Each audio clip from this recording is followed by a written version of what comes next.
მადლობა. გამარჯობა. აი ესეთი ფერადი სტუდია გვაქვს. აქტუალური ატრიბუტი. ზოგი რაღაც ისეთი ის რომ მე ცოტა მანიაკალური მეჩვენება და მე ვილაპარაკებ. აი ატრიბუტიკას ვიდრე ჩამოვთვლიდეთ, უბრალოდ გეტყვით დღევანდელი თემა ჩვენთვის მშობლები ვართ ყველანი და მაინც რაღაცნაირად გვინდა რომ სულ ყველაფერი ეხებოდეს ბავშვს. ველოდები და სულთლად აგერ ჭირდება ეხა ახალშობილთა ჰიგიენის წესების კიდევ ერთხელ მოსმენა. რაც ამათ აღარ ჭირდებათ ყველაფერი შეგიძლიათ წაიღო. всё, მორჩა. მარინა ერთი მე მხარ სამი სახში რას ლაპარაკობ. აი სამი ხო ყავს, მეოთხე ელოდება. პირველიდან მესამემდეც ალბათ ბევრი რაღაც შეიცვლებოდა, ხო, მიდგომები. ახალშობილთა აი რაღაც ეს ატრიბუტიკაც. იმიტომ რომ სულ წინ მიდის ყველაფერი. მართალია, ეს ჩვენ რო ბავშვებს დიდით პამპერსი რო ყოფილიყო რა. პროგრესი. ხო, მაგრამ წინ მიდის, მაგრამ ერთი ყოველთვის არსებობდა, რომ ვერცხლის კოვზით ბავშვს ვაჭამოთ, ეს ძალიან აუცილებელია, იმიტომ რომ ის ასტერილებს თითქოს იმ საკვებს, რომელზეც დევს, რომელიც მაგაზე ხო გახსოვს, თუმცა რო ყველა სოკოზე თქვენ ბავშვებს ყველას თავისი ვერცხლის კოვზი აქვთ, აი თავისი პატარაობის. ალბათ იმიტომაც იხვეწება ტექნოლოგიები ამ კუთხით, რომ სამწუხაროდ უკვე ვიცით, რომ ბაქტერიები მრავლდება, უფრო მეტია, უფრო მასშტაბურად განიცდის მუტაციას და ასე ვთქვათ, საფრთხეები მატულობს სამწუხაროდ.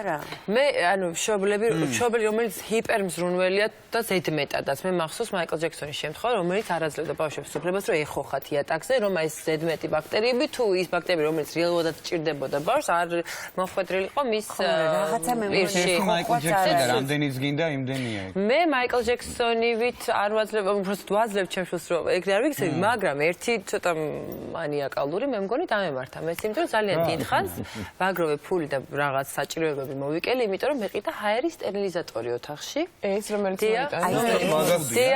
მაგას გულისხმობდი მე. ეს მე საერთოდ არ ვიცი რა არის, რა ჰაერის სტერილიზატორი. აზრებში ხარ რა ფაქტი. ვერ გავიგე რა არის. ბაქტერიებს ანად ჰაერის სტერილიზატორი, სადაც მიწვა ახალშობილი, იქ ქონდა ჩართული, მაგრამ მე საპირისპირო ასეც მოვისმინე ამ სტერილიზატორთან, ჩემია მე მოვიტანე.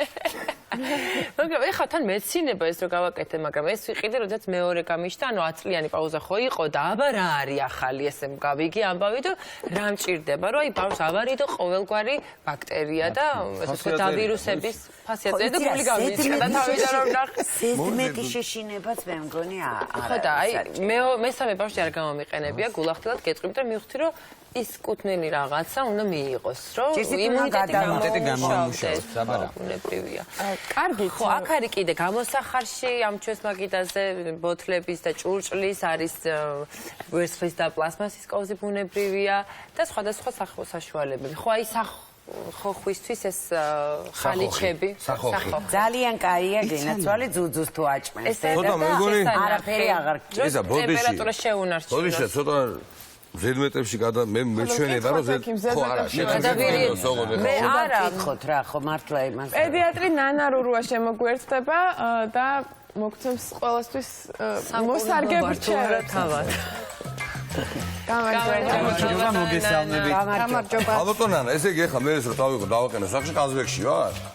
სტერილიზატორი. გაიხმა ხალბატონ ნანა. ზოგადად ძალიან წინ მიდის ნამდვილად ესეთი რაღაცები, ტექნიკები, მაგრამ თუ გავითვალისწინებთ, რომ ჩვეულებრივ ჯანმრთელ ბავშვს არ ჭირდება ზედმეტად ხელოვნური პირობების შექმნა, ხო? როგორც არა, ჩვენ უფრო გჭირდება. კი, ხშირად ესეა. აქ ალბათ უნდა დავყოთ მაინც სპეციალური საჭიროებების ბავშვები, რომლებსაც აქვს ჯანმრთელობის რაღაცა პრობლემები. და ჯანმრთელი ბავშვები, ვისაც აქვს თუნდაც ასთმა, თუნდაც ქრონიკული დაავადებები, თუნდაც იმუნიტეტის რაღაცა ოღონდ ნამდვილად პრობლემები, არა ისე როგორც ჩვენთან არ ქმნიან ხოლმე ზედმეტად.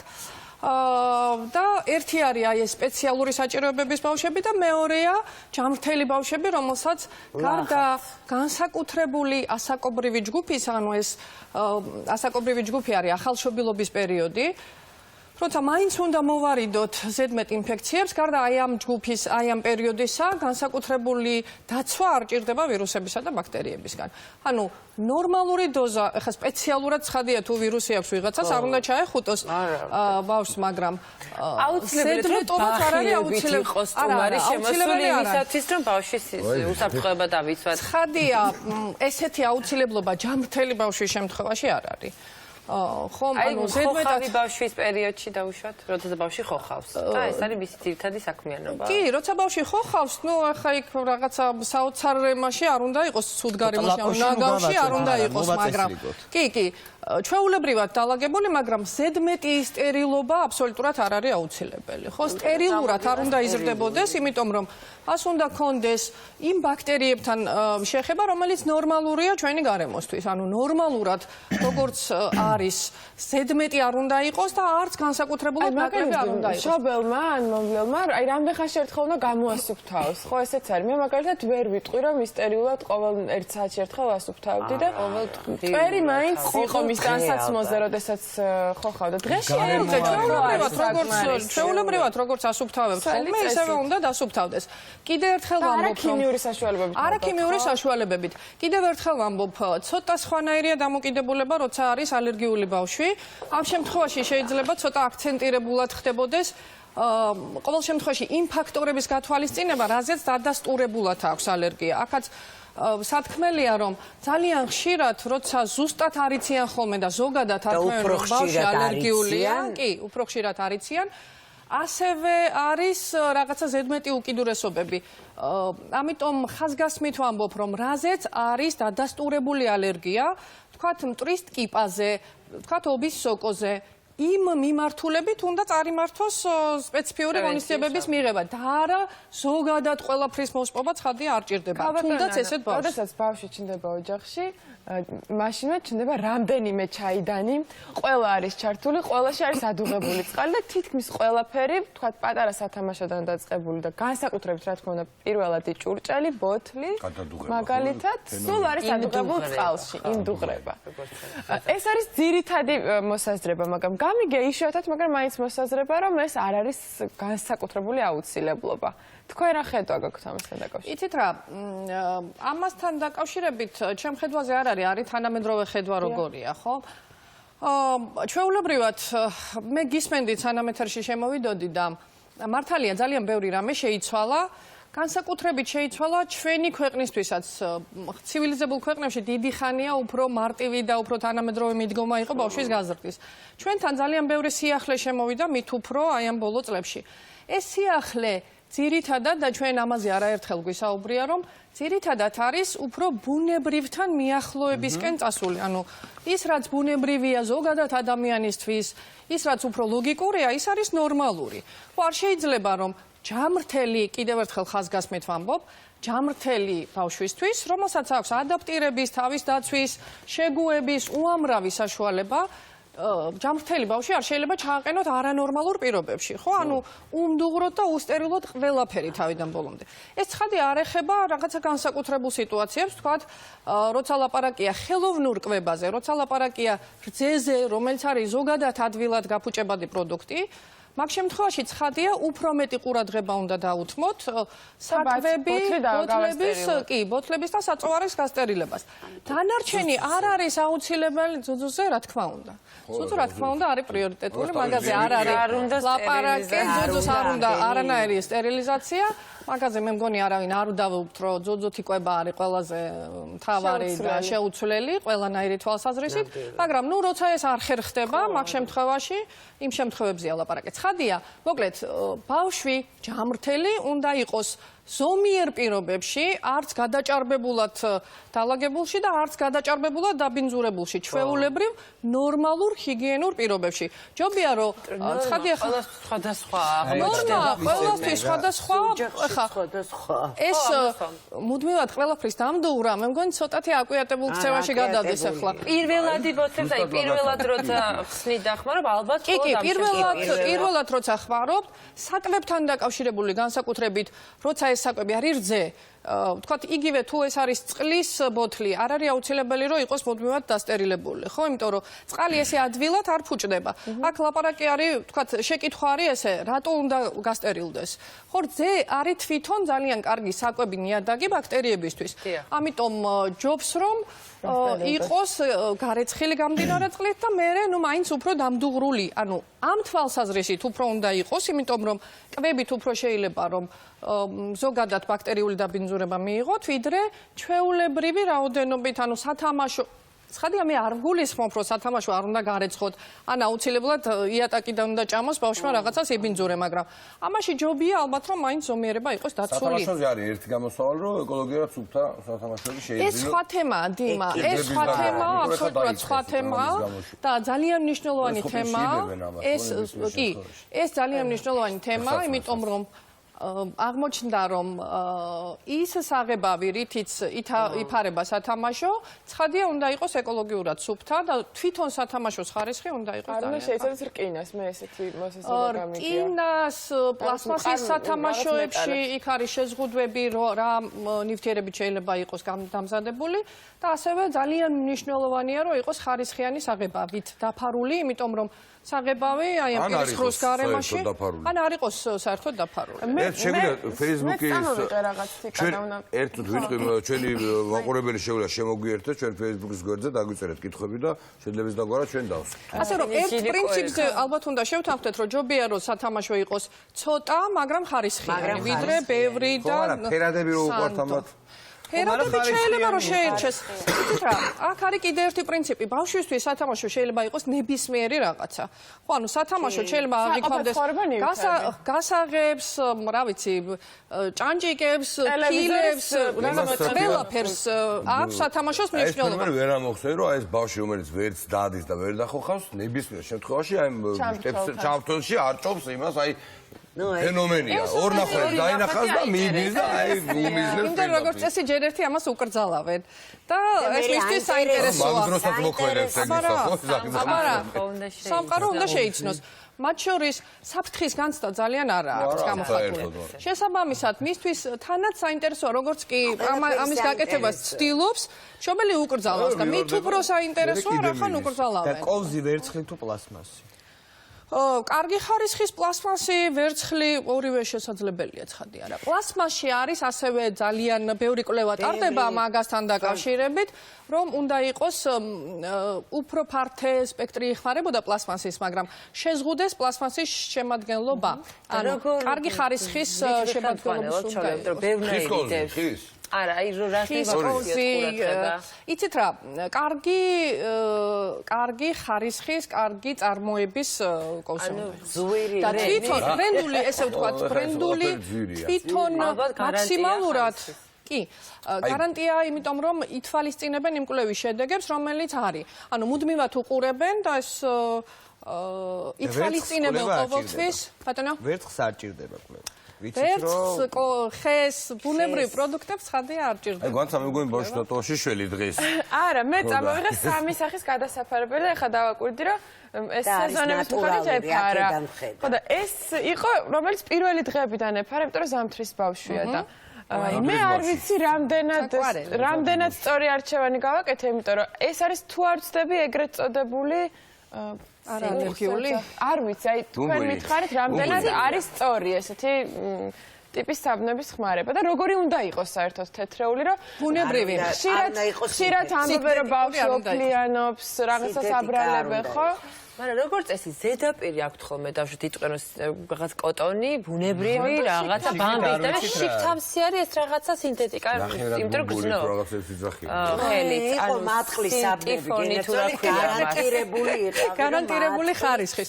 ხო, მაგრამ მატყლზე შესაძლებელია იყოს ალერგიული რეაქცია. ხო, ამიტომ ეს მისაღებია პრინციპში თუ გარეთა პირი, რომელიც ბავშვს ეხება უშუალოდ, ეს არის ბუნებრივი მასალის და შიგნით იყოს თუნდაც ის სინთეზური მასალა, რომელიც ნაკლებად ალერგიულია, ვთქვათ იგივე მატყლთან შედარებით, ნამდვილად კარგი იყო ბუნებრივი მასალებიც, მაგრამ არის ალერგიულობის შანსიც, ამიტომ მაგის გათვალისწინებით გამოვიდა ეს თანამედროვე გადასაფარებლები.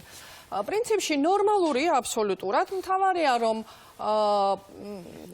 არც ერთ სეზონზე ზედმეტად დათბილული არ უნდა იყოს და მასალა უნდა იყოს ყოველ შემთხვევაში ზედაპირი ის რაც ბავშვს ხდება მის კანთან აქვს შეხება უნდა იყოს ნატურალური.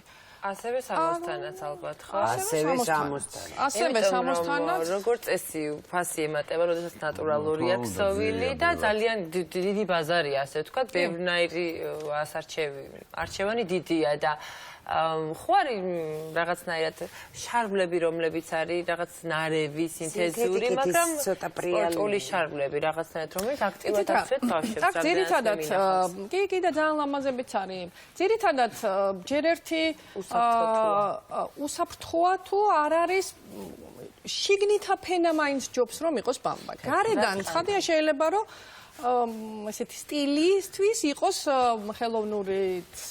ხელოვნურ შერეული მასალაც, მაგრამ შიგნით რაც კანს ხდება, ჯერ ერთი უფრო სასიამოვნოც არის დამეთანხმებით ალბათ, რომ შიგნით ბამბის ძალიან ოფლიანობა ეციან ზევიდან ხელოვნურზე, მაგრამ ცოტა ხანი ვთქვათ რაღაცა სადღაც უმრად წასაყვანად და შემოსაყვანად კი ბატონო, ესე შეიძლება, მაგრამ უმჯობესზე თუ ვლაპარაკობ, ცხადია უმჯობესია ბუნებრივი მასალები. ყოველ შემთხვევაში ის რაც სუნთქავს, იქ სადაც აერი მოძრაობს, რომ კანმა შეასრულოს თავისი ფუნქცია. მე მაინტერესებს თერმოსზე გკითხოთ. მე არასოდეს არ მიხმარია თერმოსი, ანუ რაღაც სხვანაირად პრინციპით ვაგრილებდი იმ წუთშივე მოდუღებულ წყალს. რამდენად ვადა ასე ვთქვათ ამ წყალს, აი მთელი ღამე რომ დგას, ვთქვათ თერმოსში ეს წყალი. რამდენად არის უსაფრთხო და მისაღები ეს მეთოდი? აი მანდაც არის იგივე რაც თავიდან ვთქვით, რომ თუ ეს ეხება მხოლოდ წყალს, წყალი ინახება უფრო დიდ ხანს.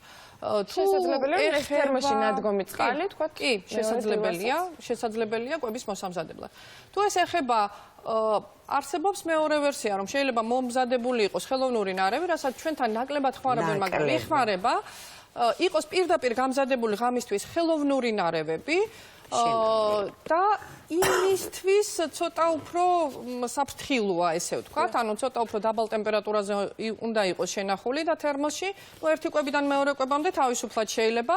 ოღონდ ცხადია აქაც ყოველთვის იგულისხმება, რომ ეს არ უნდა იყოს ნაჭამი ბოთლი. ანუ თუ ბავშვმა ჭამა და ეს ბოთლი შეინახეთ, შემდეგი კვებისთვის იმის გამოყენება, სადაც ნერწყვი მოხდა, არ არის რეკომენდებული.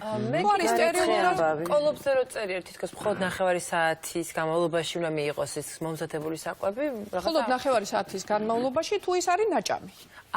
წინააღმდეგ შემთხვევაში თუ ხელმოხმარება შეიძლება ამზადებენ ხოლმე რამოდენიმე დოზას, მე ის უბრალოდ უნდა იყოს ვირთულებდი საქმეს. არა, შეიძლება ოღონდ ის უნდა იყოს სწორედ სტერილური მასში და გრილად შენახული და მაგ შემთხვევაში შეიძლება შემდეგი კვებისთვის. შემოვიდა ხელოვნური კვების დროსო, რამდენ ხანში ერთხელ არის რეკომენდებულია ამ პლასმასის ჭურჭლის სტერილიზაცია. სად შემოგდის? მომდის, მე ჩართული ვარ ყველაფერში. წესით ყველა კვების წინ უნდა გაირეცხოს ბოთლით და საწოვარაც გამდინარე წყლით, ანუ ნორმალურად უნდა გაირეცხოს და უნდა გამდინარე წყლით და შემდეგ უმჯობესია რომ იყოს დამდუღრული, ანუ მდუღარე მინიმუმ გამოევლოს იქ სადაც ხელოვნური საკვები უნდა მოხდეს. პრინციპში ესეთი სიმკაცრეც ცოტა შერბილებული ამ ბოლო დროს და არის რეკომენდაცია რომ მხოლოდ უნდა გამდინარე წყლითაც კარგად იყოს გარეცხილი ბოთლი, თუმცა ცუდი არ იქნება თუ ელემენტარულად ხა დამდუღრა იმ ბოთლის და საწოვარის არც ისეთი დიდი პრობლემაა, ასე რომ შედარებით ფრთხილ მშობლებს ურჩევთ რომ დაინდუღროს. არ ვიყენებთ არანაირ საშუალებას. წესით არა, თუ მით უმეტეს გამოიყენებთ, უნდა იყოს კარგი ხარისხის ჟელე და ის უნდა იყოს კარგად გავლებული, რომ აი ეს სარეცხის საშუალების ნაწილაკები საბავშვო კითხვა 5 თვის ბავშვი ყავსო და რამდენად რეკომენდებულია ძროხის რძით გაკეთებული 5 თვისთვის არ არის რეკომენდებული. ანუ ბავშვთა კვებაში ერთი რაც ამ წუთში ყოველ შემთხვევაში ხაზგასმით არ არის რეკომენდებული, ეს არის ძროხის რძე. 1 წლამდე ასაკში არ არის რეკომენდებული ძროხის რძე და ძროხის რძის პროდუქტები. ცხადია, ზოგადად რძეზე არ არის ესე, არის რეკომენდებული ან ძუძუთი კვება, ან ადაპტირებული რძეები. ადაპტირებული რძე ნიშნავს დაშლილ რძეს და მიმსგავსებულს შემადგენლობით დედის რძესთან. და რატომ? აღმოჩნდა რომ ჩვენ ვთვლით რომ ალერგიულია რაღაცა ნიგოზი, ციტრუსი, ასე შემდეგ ყველაფერს ვთვლით, მაგრამ სინამდვილეში ძროხის რძეზე ალერგიის პროცენტული რისკი არის ყველაზე უფრო მაღალი. ასე რომ წლამდე მაინც არ არის რეკომენდებული. ნუ ეხლა თუ სხვა გამოსავალი არ არის და ბავშვი უნდა შიმშილი ელოდება, მაგ შემთხვევაში ცხადია ალტერნატიული ასე ის თუ არ არის, მაგ შემთხვევაში ცხადია შეიძლება, მაგრამ უმჯობესია და რეკომენდებულია რომ წლამდე ასაკში არ იყოს მიღებული ძროხის რძე. რამინდა იცი კითხოთ დაბანასთან დაკავშირებით მაინტერესებს. რა სახის ან გვესმის რომ ხარისხიანი უნდა იყოს, მაგრამ ზოგადად თუ სწორედ მახსოვს ერთ წლამდე ევროპის გარკვეულ ქვეყნებში ზოგადად კრძალავენ რამე სახის გელს, დასაბან გელებს და ესე დროს ჩვენ როგორ უნდა მოვიცეთ ბუნებრივი ნაყენი ვიხმაროთ თუ როგორ რა პირობებში? ნამეტანი ბევრი დიდი ასაკი გამოდის ერთ წლამდე. არა, მთლად ესეთი აკრძალვა არ არის. მანდ ძალიან მნიშვნელოვანია ხარისხი, ამაზე ვთანხმდებით რომ ხარისხი და მნიშვნელოვანია რომ არ გადააჭარბოთ. ანუ არ გადააჭარბოთ რას გელის მოხმარება. მე მგონი კვირაში ერთხელ იბანება. კი. შეიცვალა ზუსტად ეს რომ არ არის აუცილებელი ყოველდღიურად დაბანა და ყოველდღიურად ანუ მე მინახავს მშობლები, რომელიც დღეში ორჯერ ბანენ, თქვა და ბანა სარეცხის საშუალებებით. ჩაბანაზე არ არის აჩქო ლაპარაკი. ჩაბანა ცხადია შეიძლება რომ მთლიანად დაბანა არ არის აუცილებელი, თქვა ყოველდღე სარეცხი დასაბანის საშუალებებით. თავიდან მით უმეტეს იქამდე სანამ ბავშვს გამოუმუშავდება თვითონ ეს ცხიმოვანი ფენა, ანუ პირველ თვეებში არ არის აუცილებელი ყოველდღიური დაბანა მით უმეტეს ან საპნით ან ჟელეთი და კვირაში ერთხელ აბსოლუტურად საკმარისია, მით უფრო რომ ხა დიდად არისვრებიან, აროფლიანებიან. არ უნდა გადაევლოს და მით უმეტეს ზოგიერთი კანი არის მიდრეკილი. ესენი რაღაცა. იცით რა, მაგაზეც არის, მაგრამ და ცოტა მედარდება. კანიდან ხო შედის. ჟელე? არ არის, ჟელე არა. აი რაღაცა ნაყენი, სიტყვაზე გვირილის ნაყენში ჩავაწვით. გვირილის ნაყენი ითვლება სპეციალურ აბაზანად, ანუ სამკურნალო აბაზანად, ესე ვთქვათ. ეს არ არის ყოველდღიური აუცილებლობა. ხო შეიძლება რომ თუ არის რამე გამონაყარი, თუ არის რაიმე სპეციალური ჩვენება, მხოლოდ იმ შემთხვევაში, ანუ ცუდი არ არის თუნდაც კვირაში ერთხელ, მაგრამ როგორც ჩვენთან აკეთებენ ხოლმე ხშირად რომ გვირილას და ჩერედას ან რაღაცის ყოველდღე არ არის ესეთი ყოველდღიური სამკურნალო აბაზანების ჩატარება. ჩვეულებრივად დასაწყის პერიოდში მით უმეტეს საწყის თვეებზე საკმარისი არის ჩვეულებრივად გავიგება. აბაზანაში ჩავაწვინე, კარგად დაიძინა, უფრო კარგად დაიძინა. სხვათა შორის ეგეც ინდივიდუალური არის ბავშვები, რომლებსაც აფხიზლებთ აბაზანა. იცით რა, ესე შეიძლება რომ მარტო მუცლამდე ჩასვათ თუ ამაზე არის ლაპარაკი, თუ არის ლაპარაკი რომ მუცლის ტკივილზე და კოლიკის შემთხვევაში, მაგრამ დაბანა არ არის აუცილებელი ყოველდღე და ყოველდღე ვთქვათ რაღაცა ჟელეები. და ჩაბანის შემთხვევაში იხმარება აუცილებლად, ხო? აი და კუჭის მოყოლების შემდეგ კი, უმჯობესია რომ გელით ჩაიბანოს, უმჯობესია. და კიდევ სახელმწიფო აუცილებლად მანდ უნდა ვთქვათ რომ გოგო ბავშვი უნდა ჩაიბანოს წინიდან უკან, რომ არ იყოს, ეს არის ძალიან მნიშვნელოვანი, რომ არ განვითარდეს, ვთქვათ, გოგოები არიან უფრო მიდრეკილი საშარდეცების ინფექციისკენ, სხვა ყველაფერი შეიძლება ასეც იყოს და ისეც პრინციპში, მაგრამ გოგო ბავშვი უნდა ჩაიბაროს, წყალი უნდა ჩადიოდეს, აკოდან ჭიარ უნდა ჩამანოს, პირიქით უნდა ჩამანოს. პირდაპირ დავამთავრეთ ეს მოხმარება. სველი ხელსახოცების ძალიან აქტიური გამოყენება, იმიტომ რომ საზღვრებს სულ სველი ხელსახოცებით ბანენ, წმენდნენ ტაკოსაც, ხელებსაც, პირსაც, აშრობს და ისიც თვითონ დაფარულია ქიმიური შემადგენელით, რომელიც კანს აღიზიანებს კიდეც.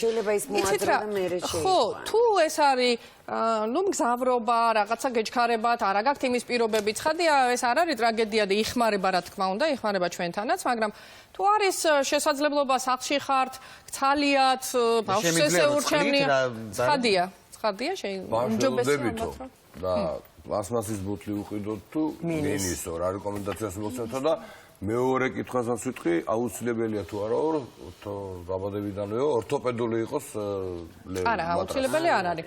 აუცილებელი არ არის. იცით რა, არ არის ესეთი მკაცრი რეკომენდაცია, შეიძლება იყოს მინის. მე მაგალითად მინის, ზოგადად მინის ჭურჭელი მეჩვენება სუბიექტურად რომ უკეთესია, მაგრამ ან მეორე ვარიანტი არის რომ კარგი ხარისხის პლასტმასის. აი მაგალითად ეს მე მგონი ცუდი არ არის. კი, მაგას გვანცა მოყვება ხოლმე ყველას წესით უნდა მოყვეს შემადგენლობა და იმის მიხედვით განისაზღვრება კარგი და ესენიც ხო თანამედროვე საკმაოდ რეკლამირებული. ეგეც პლასმასისა. ხო, ეგ არის ძალიან კომფორტულია და აწერია ძალიან დაწვრილები. გრამაჟიც აწერია და უფრო ნაკლებად აგროვებს გაზებს, ამიტომ ახდენს აი ამის პროფილაქტიკას. და კიდევ ერთი მაინტერესებს, საწოვარას არჩევანზე რომ იდგება საქმე, თავაზობენ რაღაც ლატექსის, სილიკონის თუ რაღაც უცნაურ დასახელებებს. აი, თავისი პლუსები და მინუსები. არის ლატექსის და არის სილიკონის. და როგორ მშობელმა რა შესთავაზოს საკუთარ შვილს? ორივე შეიძლება, არც ერთი არ არის უპირატესი, შეიძლება ისიც. არის ფორმა, არის ფორმის მიხედვითაც ჩვეულებრივი და ძუძუსთავის ფორმის.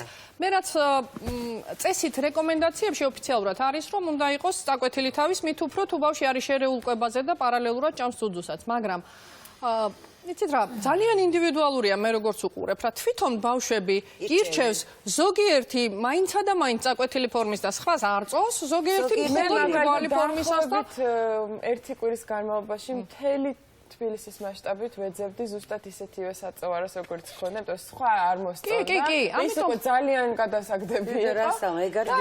ამ მომენტში ჩვენ დავემშვიდობთ საწოვაროს, იმიტომ ძალიან კარგი გიქნიათ. ეგეც. მე ჩვენ ყოველთვის როცა ჩვენ ვსჯელობთ ხოლმე ერთ რაღაცას ყოველთვის ხას ვუსმევთ, რომ ბავშვის ხასიათი და ბავშვის ინდივიდუალობა ალბათ ყველა ფაქტორში, მათ შორის შერჩევაში ძალიან მნიშვნელოვანია. დაბანა ჭამა, ეს ყველაფერი არის ინდივიდუალური და ბუნებრივთან ძალიან. აი, მაგ ინდივიდუალობას რაც შეეხება, 3 თვის ბავშვი არისო და 15 წუთიანი ძილი აქვს. და ხო არ არის რამე საგანგაშო. საგანგაშო არ არის. თუ შუალედებში როცა იღვიძებს, არაწუხებს არაფერი, კარგ ხასიათზეა, იღიმის, ჭამს, სვავს, აქტიურია, მაგ შემთხვევაში ცხადია ეს მისთვის არის ნორმალური. ბავშვი გადასარება. ბავშვისთვის არანაირი პრობლემა. ბუნებრივ კვებაზე თუ არის ბავშვი, წყლის მიცემა როდიდან შეიძლება? ბუნებრივ კვებაზე თუ არის, მაგ შემთხვევაში აუცილებლობა არ არის საერთოდ წყლის მიცემის. უნდა შესთავაზოთ, მით უმეტეს თუ ეს არის ზაფხულის პერიოდში, უნდა შეთავაზებული იყოს წყალი, თუმცა იმის გამო, რომ ბავშვი როგორც წესი ძუძუსთან ერთად ღებულობს არა მარტო საკვებს, არამედ სითხესაც, ამიტომ როგორც წესი არ სვავენ ხოლმე. ესეც მათი არჩევანია, თუ არ ჭირდება ჰიპის ჩაიც იგივეა, წყალი და ჰიპის ჩაი, ესე ვთქვათ, ხო, ბუნებრივი ჩაები გადის სითხეში, ანუ წყალში. ეს არის მათი ნება, ცხადია, არ უნდა იყოს რაოდენობრივად იმდენი, რომ ძუძუს ჭამა ვერ მოახერხოს, ანუ არ უნდა გაიჭყიყოს ამითი ბავშვი, მაგრამ ზოგადად უნდა შესთავაზოთ, თუმცა თუ არ დალევს და ეს ძალიან ხშირად ხდება ძუძუთი კვების შემთხვევაში, ეს ნორმალურია. ქალბატონო, ტანსაცმლის მოვლის საშუალება, ანუ სარეცხი ფხვნილები არის ბევრნაირი და მე მახსოვს ადრე უნდა გავლო 9-ჯერ თუ რაღაც ესე ამბობდე ხოლმე. ძალიან ბევრჯერ რომ ეს მოიცილდეს ყველაფერი და ალერგია არ გამოიწვიოს ხო ბავშვზე.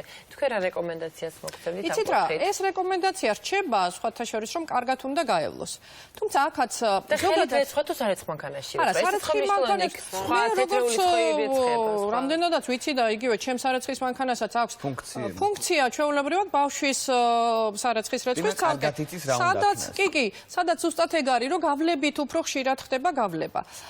ზოგადად, აი ყველა აი ამ ფაქტორზე, დაბანაზე, საკვებზე, სარეცხის საშუალებებზე ესე იგი, აქ ყოველთვის ყველა აი ამ საკითხს ელაპარაკისას განსათვალისწინებელია ძირითადად მაინც ალბათ ალერგიულობა, ხო, იმიტომ რომ კანზე მოხვედრის შემთხვევაში არის ბავშვი, რომელსაც კარგად რო არ გაევლოს, არაფერი აბსოლუტურად არ უშავდება ამით, არის ბავშვი, რომელსაც ოდნავ გაულებელ საშუალებაზე შეიძლება ქონდეს კონტაქტური დერმატიტი, ხო? ამიტომ ეს არის განსათვალისწინებელი, თუმცა ზოგადად პრინციპი არის ძირითადად, რომ ასევე ბავშვის სარეცხის საშუალება უნდა იყოს გამოყენებული და უნდა იყოს კარგად გავლებული. რამოდენიმეჯერ გავლებული, რომ აი ეს ესენი არ იყოს დარჩენილი. კიდევ ერთი მაყურებელი გვწევს, რამდენად არის სწორი, როდესაც იმ ოთახში, სადაც ბავშვს ძინავს, დგას კარმას გამათბობელი. ანუ გამათბობელი, რომელიც რეალურად ოთახიდან იღებს მე მგონი ეგ დიდებისას არ არის მე მგონი. ხო, ეგ ზოგადად არ არის კარგი. ხა ისევ იქ მივდივართ, რომ თუ სხვა გამოსავალი არ არის და იმ ერთ ოთახში ცხოვრობს მთელი ოჯახი, ფანჯარა შეღებული და მაგ ასე შემთხვევაში ცხადია უნდა ნიავდებოდეს ის სივრცე. თუ არ არის სხვა გამოსავალი, ყველა ოთახი და მით უფრო თუ აი ესეთი კარგის ტიპის გამათბობლებია, რომელიც მაინც ჟანგბადს ამცირებს, ხო, ოთახში. ზოგადად ნებისმიერი გამათბობლის შემთხვევაში და საერთოდაც უნდა ნიავდებოდეს, მაგრამ განსაკუთრებით ამ ტიპის. უმჯობესია თუ ეს გამათბობელი არის დაყენებული სხვა ოთახში, თუმცა თუ სხვა გამოსავალი არ არსებობს, ცხადია უნდა განიავდეს. ერთი კითხვა მაქვს კიდევ, აი შეიძლება მიხვიდე ოჯახში, სადაც არის პატარა ბავშვი და ისეთი სიცხეა სახლში ზოგადად და განსაკუთრებით ოთახში, რომ ვერ გაჩერდები. იგივეს, უბრუნდებით იგივეს, რაც გადასაფარებლის შემთხვევაშიც იყო და რაცაც ზოგადად ხაზად გასდევს ხოლმე ჩვენს დიალოგს, რომ უნდა იყოს ბავშვი ბუნებრივ გარემოში. ეს ერთადერთი არ ეხება ახალშობილს, რომელსაც ცოტა ჭირდება კიდევ, ხო, უყვარს სითბო, თუმცა შეიძლება ახალშობილიც ისევე გადაახუროთ, როგორც გადააცივოთ, მაგრამ დანარჩენ ასაკში ჩვეულებრივი ტემპერატურა უნდა იყოს, უნდა ნიავდებოდეს და ჩვეულებრივი კომფორტული, როგორც ჩვენ ვგზნობთ თავს, აბსოლუტურად არ არის აუცილებელი ზედმეტი სიცხე, ზედმეტი. წერს როგორც ჩანს ერთი ძალიან სტუმართმოყვარე ოჯახი, ეს კითხვა უნდა გაგიგოროს და ალბათ აკვატიჟებს კიდევ. ბავშვია ხო ხავსო და სტუმრები რომ მოდიან, რა ვქნა ფეხზე გავხადო, არ შემოუშვა, ბავშვს დავიყვანო თუ რა გავაკეთო? იცით რა, მან და მაინც ეხა ან იმ სტუმრებმა შეიძლება გაიხადონ ფეხზე, ან ხო, შეიძლება ბახილებიც, შეიძლება იმ დროს სანამ სტუმრები არ გავლენ, ეს ბავშვი ნუ იხოხებს იმ ადგილას. მაინცა და მაინც და ეს შეიძლება ხო, იმის შემდეგ შეიძლება დამუშავდეს ამ გამოიხოდოს. კეჩები დავატერინოთ და ბარემ გაწვიდოს. ბარემ გააპრიალებს კიდეც. ანუ პრინციპში ხა ცხადია იმ დროს, როცა გარედან შემოსული ემით არის. კი. რო ხოხავენ საყვარლები არის ძალიან. თუმცა ყველა ბავშვი არ ხოხავს. არა, ხო, ყველა არ ხოხავს. ყოველ შემთხვევაში ყველა ერთნაირი სისხარტით არ ხოხავს. ზოგი ხოხავს, ესე იგი, სიარულს ჯობია ისეთი. ზოგი ხერხ გორავს. და ვის თითებს წოვს აწოვარას მაგივრად? თითების წოვა არის აბსოლუტურად ნორმალური რეაქცია.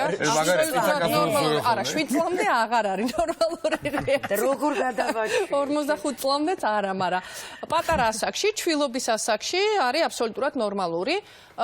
პირიქით ითვლება კიდეც, რომ საწოვარასთან შედარებით 2 წლის მე უკვე უნდა ვინერვი. 2 წლის ხეაცი რო ვეღარ გამოვუღებ. ვიცით რა, გადაჩვევით ძირითადად თუ ყველაფერი ნორმალურად არის, თუ მისი ემოციური სფერო ნორმალურია, თვითონვე აკეთებენ ამას, რომ თვითონვე გადაეჩვევიან. თუმცა შემდეგ ასაკში უკვე თქვა თუმცა შემდეგ ასაკში კი, სადღაცა 2 წლამდე შეიძლება ჩაითვალოს ეს არა საგანგაშოდ.